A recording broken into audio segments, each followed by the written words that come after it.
Good day. In this video presentation, we will discuss all about the goals of global finance and also the globalization of the world economy.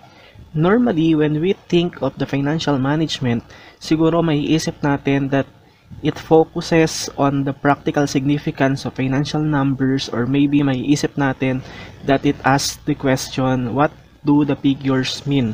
However, sound financial management creates value and organizational agility. Agility refers to the alertness or liveliness ng isang negosyo. It is possible through the allocation of scarce resources among competing business opportunities. There are several goals of financial management, and one of which is valuation. In finance, valuation is the process of estimating what something is worth. Moreover, aside from valuation, let us also discover the two important goals of global finance. The goals of international financial management is common to the goals of any corporations operating in the local or domestic market. These goals are the shareholders' wealth maximization and the corporate governance. Let us discuss these goals of global finance one by one. Let us first discuss the shareholders' wealth maximization. One interpretation of proper financial management is that the agent or management ng company are oriented toward the benefits of the principals, shareholders, and in increasing their wealth by paying dividends and or causing the stock price or market value to increase. Take note na ang idea ng maximization ng market value ay related sa maximization ng shareholders value. As market value is the price at which an asset would trade in a competitive auction setting. For example, returning value to the shareholders kung nagde-decide sila na ibenta yung shares nila sa ibang company. Ang sabi natin kanina, the goals of financial management can be maximize shareholders' wealth by paying dividends and or causing the market value to increase. The shareholders' wealth maximization goal states that management should seek to maximize the present value of the expected future returns to the owners, that is, the shareholders. So, it is the responsibility of the management of the firm na palaguin ang ipinagkatiwalang pera ng investors or ng shareholders sa company. Ang goal ng financial management ay ma-maximize ang wealth ng mga shareholders. Yung wealth na tinutukoy ko is yung money that the shareholders invest to the company. However, the sole concentration on shareholders' value has been criticized for concern that a management decision can maximize shareholders' value while lowering the welfare of other stakeholders. May mga criticism din ang shareholders' wealth maximization as one of the goals of international financial management. May mga sinasabi that because of the maximization of shareholders' value, nagsasacrifice ang welfare ng ibang stakeholders. So, paano nga ba na-achieve ng company ang maximization ng shareholders' wealth? One might be tempted to argue that managers will maximize a shareholder's wealth if they maximize the profit of the firm. It means if the organization maximize the profit, dahil kapag nagkaroon ng profit maximization, the wealth of the shareholders of the firm will also be maximized. However, may mga shortcomings din na identified when it comes to profit maximization. I actually explained these drawbacks of profit maximization to one of the video presentations na in-upload ko. If you want to review all about these drawbacks, you can check the link of the video presentation on the description of this video. With these drawbacks, when business managers try to maximize the wealth of the firm, they are actually trying to increase the company's stock price. At the stock price increases, the value of the firm also increases, as well as the shareholders' wealth. Let us now discuss the another goals of global financial management, that is the corporate governance. Corporate governance involves regulatory and market mechanisms and the roles and relationships between a company's management, its board, its shareholders, other stakeholders, and the goals by which the corporations is governed. Again, I would like to reiterate that stakeholders are those who are affected by the organization's activity. The stakeholders can be internal like owners or employees. They can also be external like customer, suppliers, the government, local communities, and the environment. Some stakeholders are involved directly in economic transactions with a business. Yung ibang stakeholders naman ay naaapektuhan ng business activities kahit hindi sila directly engaged sa activities na ginagawa ng negosyo.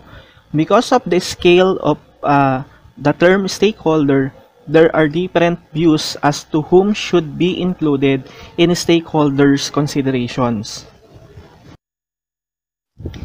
In the field of corporate governance and corporate responsibility, a major debate took place about whether a firm or company should make decisions primarily to maximize value shareholders or if a company has obligations to other type of stakeholders.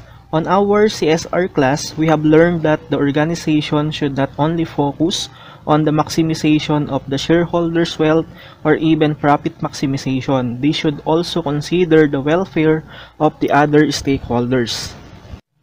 Now, let's have a simple review about globalization. Globalization means the speed up of movement and exchanges of human beings, goods and services, capital, technologies, or even cultural practices all over the world. One of the effects of globalization is that it promotes and increases interactions between different regions and populations around the globe. Take a look of the given concept map about globalization. As you can see, globalization has a huge impact to every aspect of our economy. We are actually embraced by globalization, and it also changed our systems. So why I want to remind you about globalization? This is because globalization has impacted the financial setting of the international market. So let us see the different trends and development of the world economy being brought by globalization. World economy, most particularly in financial aspects, have emerged throughout the years. These major trends and development consist of the following. Number 1, emergence of global financial market. Number 2, emergence of euro as global currency. Number 3, Europe's sovereign debt crisis of 2010. 4, continued trade liberalization and economic integration. 5, large-scale privatization and state-owned enterprises. 6, the global financial crisis of 2008 to 2009. So let us discuss these trends and developments. Emergence of globalized financial market is one of the major trends and development of the globalization of the world economy. Over recent decades, there has been a steady increase in cross-border financial flows around the world. First, various financial institutions, including banks and institutional investors, have expanded their activities geographically. In this process, they acted as the intermediary to channel funds from lenders to borrowers across national borders.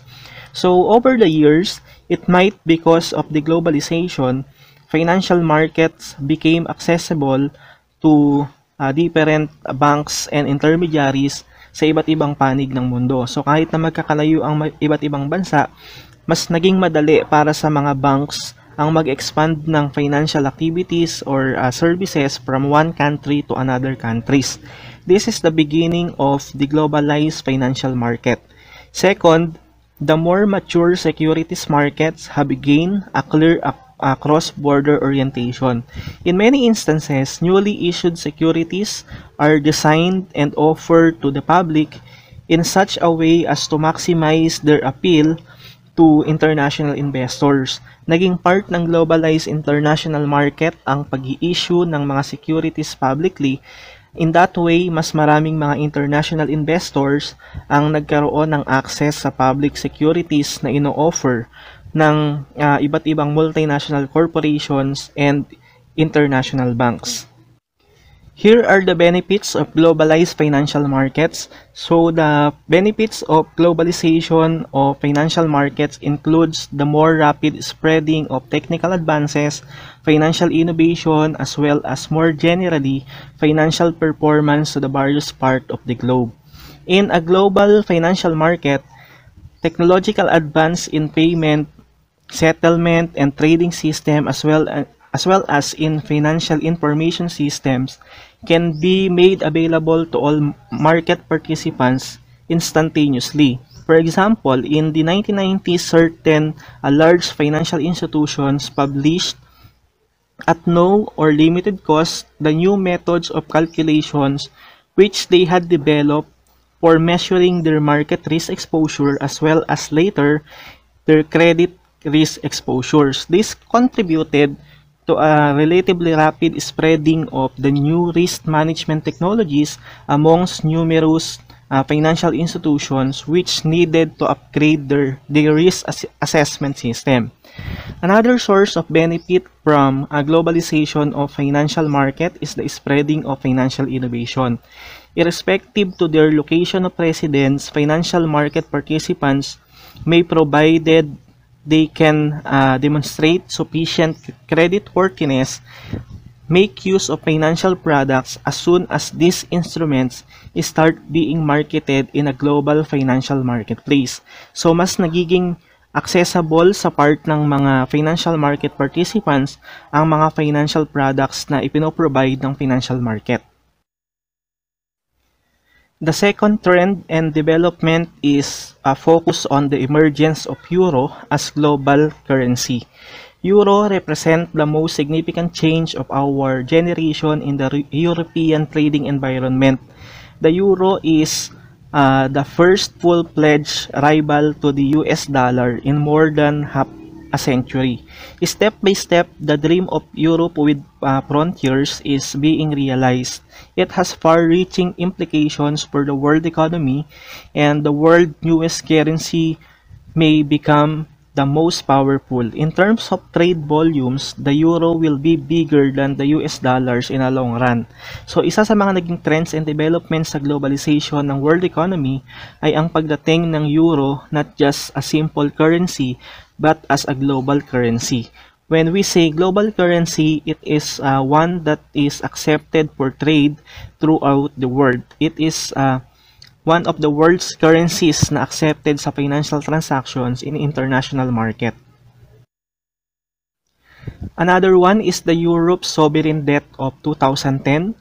So the European sovereign debt crisis was a period when several European countries experienced the collapse of financial institutions, high government debt, and rapidly rising bond yield spread in government securities. So in early 2010, the developments were reflected in rising spreads on sovereign bonds yield between the affected peripheral members states of Greece, Ireland, Portugal, Spain, and most notably the Germany.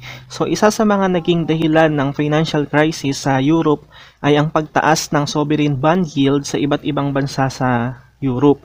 So nagkaroon ng real estate market crisis na sinabayan pa ng Great Recession noong 2008.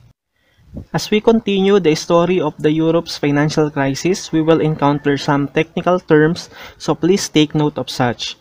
The Great Recession refers to the economic downturn from 2007 to 2009 after the bursting of the US housing bubble and the global financial crisis. It was the most severe economic recession in the United States since the Great Depression of the 1930s. So kapag sinabi naman nating sovereign bond, it is the specific debt instrument issued by the government. Nagsimula ang crisis noong 2008 nang mag-collapse ang Iceland's banking system. So paano nga ba na nagpasan ng European countries ang financial crisis na nararanasan nila? The International Monetary Fund and the European Union offered an assistance sa Eurozone kapalit ng isang kondisyon. The condition is that the European countries offered for the adoption of European Union mandated austerity measures to cut public spending and a significant increase in taxes. Pag sinabi nating austerity, it is a set of economic policies a government implements to control public sector debt. Austerity measures are the response of the government whose public debt is so large that the risk of default or the inability to service the required payment on its debt obligations become a real possibility. So ano yung sumunod na nangyari? So maraming nag-against sa offer ng European Union at ng International Monetary Fund. Nagkaroon pa nga ng usapan that because of this offer assistance, aalis ang Greek citizens as member ng European Monetary Union, pero sa huli, Greece remained part of the organization and began to slowly show signs of recovery in subsequent years. Another trends and development of world economy is the continued trade liberalization and economic integration. When we say trade liberalization, it is the removal or reduction of restrictions or barriers on the free exchange of goods between nations. These barriers include tariff or yung mga taxes na ipinapataw para sa mga import and exports products. Economists often view the easing or eradication of these restrictions as a step to promote free trade. So sa point of view ng mga economists, ginagawa itong trend na ito sa world economy para ma-promote ang tinatawag na free trade. Example is kapag si China may product na ipapasok sa Pilipinas para i-market, so walang magiging tax or tariff na babayaran. So ilan sa mga restrictions na ito ay ang mga sumusunod. So meron tayong sub-charges, may non-tariff barrier, may licensing rules and quotas. Economic integration process in which two or more states in a broadly defined geographic area reduce a range of trade barriers to advance or protect a set of economic goals. Another trends and development in world economy is the large-scale privatization and state-owned enterprises. Kapag sinabi nating privatization, it refers to the transfer of ownership, property, or business from the government to the private sector. The government ceases to be the owner of the entity or the business.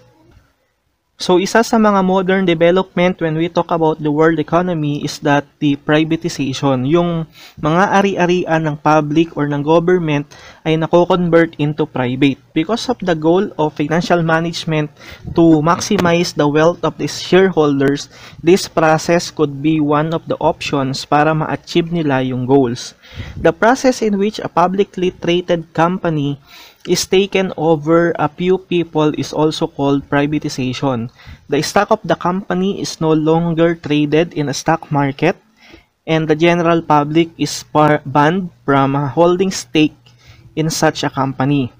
So in terms of trading of stocks naman, the organization can make stock private. In this case, hindi na magiging available ang stocks ng isang company para sa mga public investors.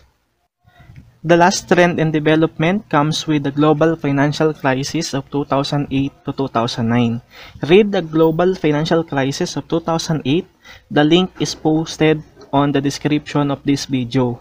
Now, I want you to make an effort to study the global financial crisis na nangyari noong 2008.